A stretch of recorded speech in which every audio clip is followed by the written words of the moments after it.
Friends, welcome to with you Sivaram channel. இன்றைக்கி வந்து chicken biryani தான் எப்படி செய்கிறதுன்னு பார்க்க போகிறோம். இந்த மாதிரி செஞ்சு பாருங்கள், ரொம்ப சுவையாக ரொம்ப நல்லாயிருக்கும். ஸோ வீடியோ பார்க்குறதுக்கு முன்னாடி நம்ம சேனலை சப்ஸ்கிரைப் பண்ணிவிடுங்க, பெல் பட்டனையும் கிளிக் பண்ணிவிடுங்க. ஸோ வீடியோவை ஸ்கிப் பண்ணாமல் பாருங்கள், அப்போ தான் ஒவ்வொரு ஸ்டெப்பும் உங்களுக்கு புரியும், அப்போ தான் நல்லா செய்ய முடியும்.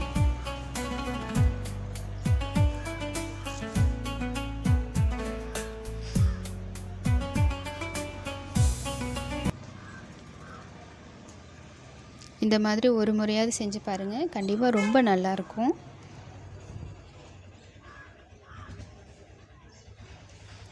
வாங்க எப்படி செய்கிறதுன்னு பார்க்கலாம். ஃபஸ்ட்டு 1 கிலோ சிக்கனை நல்லா வாஷ் பண்ணிவிட்டு எடுத்துக்கலாம். இது கூட ஒரு 5 ஸ்பூன் தயிர்,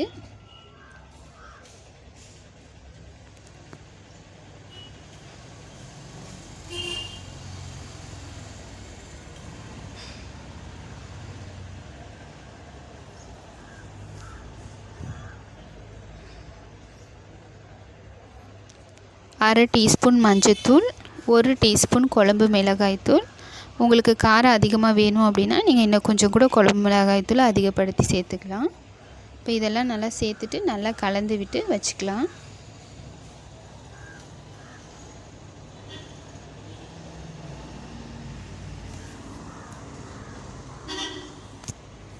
கலந்தாச்சு. இது ஒரு வாரமாக மூடி போட்டு வச்சிடலாம். இப்போ ஒரு நல்லா அடிகனமான பாத்திரத்தை எடுத்துக்கலாம். நான் வந்து குக்கர் எடுத்துக்கிறேன்.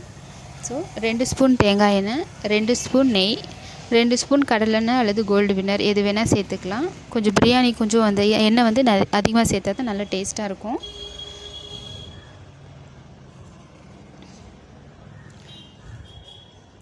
ஒரே எண்ணெயை சேர்க்காமல் 2-3 எண்ணெயாக சேர்க்கும் போதும் நல்ல சுவை வந்து நமக்கு ரொம்ப நல்லாயிருக்கும்.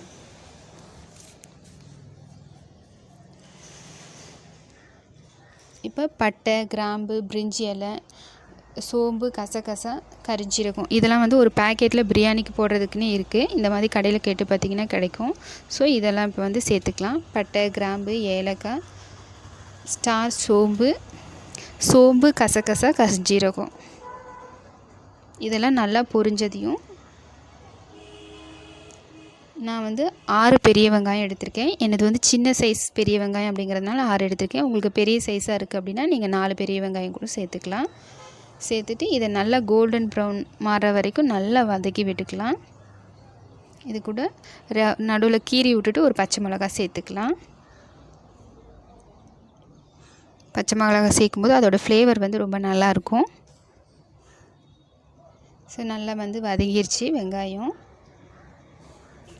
இந்த டைமில் 2 அல்லது 3 ஸ்பூன் வந்து இஞ்சி பூண்டு பேஸ்ட் வந்து சேர்த்துக்கலாம்.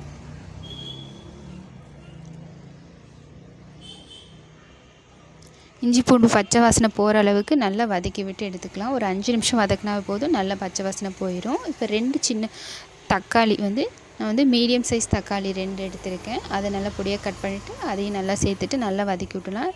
தக்காளி வந்து சீக்கிரமாக வதங்கி வரதுக்காக இப்போ வந்து உப்பு சேர்த்துக்கலாம்.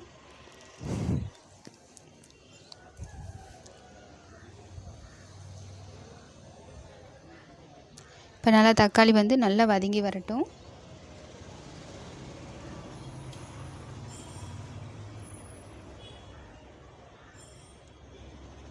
பாருங்கள், தக்காளி நல்லா வதங்கிடுச்சு. இந்த டைமில் நம்ம சிக்கனை வந்து சேர்த்துக்கலாம்.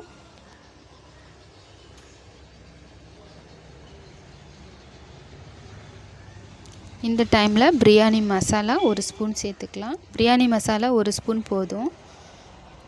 கொஞ்சமாக கொத்தமல்லி தழை, ஒரு கைப்பிடி அளவு புதினா. இப்போ இதெல்லாம் நல்லா சேர்த்துட்டு நல்லா வதக்கி விட்டுக்கலாம்.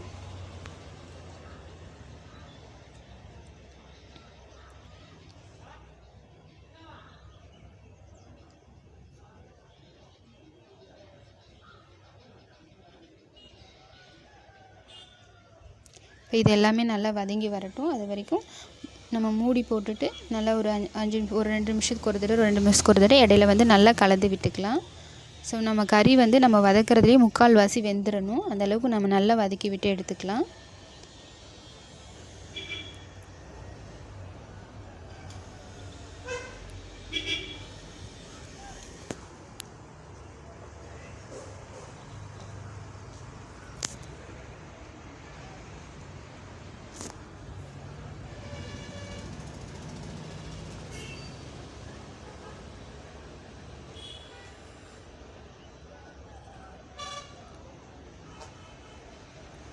பாருங்கள் கறி வந்து நல்லா வெந்திருக்கு.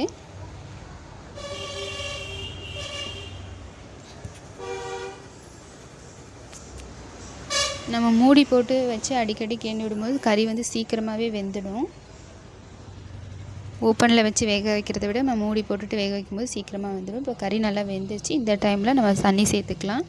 நான் வந்து மலபார் அரிசி எடுத்திருக்கேன். அதனால் 6 டம்ளர் அரிசிக்கு 1 டம்ளர் தண்ணி சரியாக இருக்கும். இப்போ நான் 9 டம்ளர் தண்ணி சேர்த்துருக்கேன். இப்போ நீங்கள் வந்து எஸ்எஸ் பொன்னி பாசுமதியாக இருந்தால் 1 டம்ளருக்கு 2 டம்ளர் தண்ணி சேர்த்துக்கலாம். இல்லை நீங்கள் நார்மலாக யூஸ் பண்ணுற மாதிரி குக்கரில் யூஸ் பண்ணுற மாதிரி 1 டம்ளருக்கு எத்தனை டம்ளர் தண்ணி வைப்பீங்களோ அதே மாதிரி யூஸ் பண்ணிக்கலாம். நீங்கள் எந்த அரிசி எடுக்கிறீங்களோ அதுக்கு எப்படி நீங்கள் தண்ணி வைப்பீங்களோ அதே மாதிரி கூட நீங்கள் தண்ணி எடுத்துக்கலாம். 1 டம்ளர் அரிசிக்கு 2 டம்ளர் தண்ணி வந்து சரியாக இருக்கும். மலபார் அரிசிக்கு மட்டும் 1 டம்ளருக்கு 1 டம்ளர் சரியாக இருக்கும். இப்போ தண்ணி நல்லா கொதிச்சிருச்சு. அதை கொதிச்சதுக்கப்புறமா நம்ம அரிசி சேர்த்துக்கலாம்.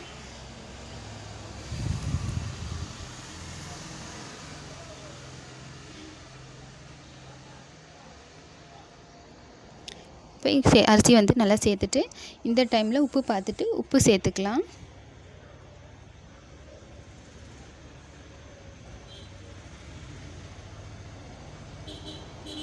இப்போ இதையும் நல்லா கலந்து விட்டுக்கலாம். இப்போ வந்து அடுப்பை நல்லா ஹை ஃப்ளேமில் வச்சு நல்லா கொதிக்க வச்சு வேக வச்சுக்கலாம். இப்போ மூடி போட்டுட்டு நல்லா வேகட்டும். இப்போ இடைக்கிடையே இந்த மாதிரி அடி பிடிக்காமல் இருக்கிறதுக்காக நம்ம நல்லா வந்து கலந்து விட்டுக்கலாம். தண்ணி இஞ்சிற அளவுக்கு நம்ம ஒரு 5 நிமிஷத்துக்கு ஒரு தடவை இடையில நல்லா கலந்து விட்டுக்கலாம். இப்போ பாருங்கள் தண்ணியெலாம் நல்லா இஞ்சிருச்சு. இந்த டைமில் வந்து நல்லா கலந்து விட்டுட்டு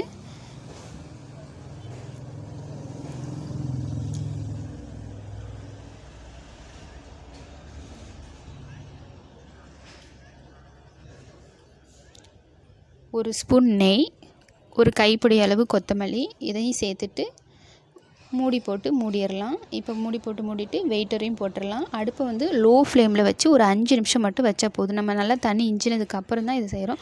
அடுப்பை நல்லா ஃபுல்லாக லோ ஃப்ளேமில் வச்சுட்டு ஒரு 5 நிமிஷம் கரெக்டாக வச்சுருந்துட்டு அடுப்பை ஆஃப் பண்ணிடலாம். ஸோ அவ்வளோதான் ஃப்ரெண்ட்ஸ். பாருங்கள் இப்போ பிரியாணி வந்து ரெடி ஆகிடுச்சு. இந்த மாதிரி செஞ்சு பாருங்கள். கண்டிப்பாக அடியே பிடிக்கல எனக்கு. தண்ணி வந்து நான் மலபார் அரிசிக்கு எனக்கு 1 டம்ளர் கரெக்டாக இருக்குது. நீங்கள் எஸ்எஸ் பொன்னி பாசுமதியாக இருந்தால் 1 டம்ளருக்கு 2 டம்ளர் தண்ணி சேர்த்துக்கிட்டால் சரியாக இருக்கும். நல்ல சுவையான பிரியாணி வந்து ரெடி.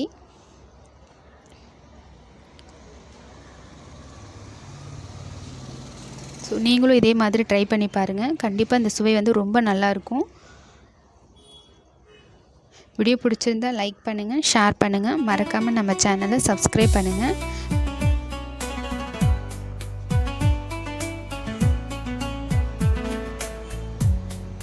இந்த மாதிரி செஞ்சு பாருங்கள். கண்டிப்பாக ரொம்ப சுவை வந்து ரொம்ப நல்லாயிருக்கும். Okay friends, thank you.